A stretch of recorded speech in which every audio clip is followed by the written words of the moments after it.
लोकवृत्त मराठी, लोकशाहीचा खरा आवाज। सरपंच जितेंद्र पाटील यांचे शिंदखेडा तहसीलदारांकडे स्मरणपत्र सादर। शिंदखेडा तालुक्यातील महाळपूर येथील सरपंच जितेंद्र सुभाष पाटील यांनी दिनांक 3/9/2024 रोजी दिलेल्या तक्रारीवर अद्याप योग्य कायदेशीर कारवाई न झाल्यानं तहसीलदार शिंदखेडा यांच्याकडे स्मरणपत्र दिलं आहे। सदर पत्र नायब तहसीलदार श्रीमती शारदा बागले यांनी स्वीकारले।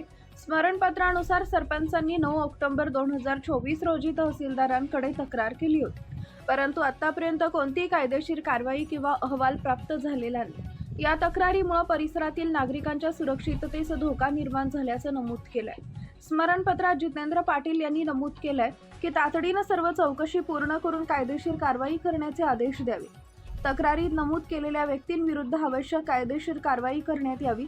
शासनाने ठरवलेला कोट्यवधी रुपयांचा दंड तातडीनं वसूल करावा किंवा 7/12 उतारावर बोजा लावला जावा।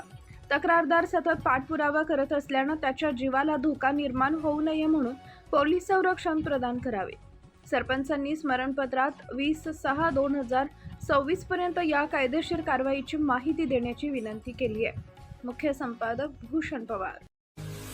महत्त्वाच्या बातम्या पाहण्यासाठी आमच्या लोकवृत्त मराठी न्यूज चॅनलला यूट्यूबवर सबस्क्राईब करा आणि बेल आयकॉन प्रेस करा।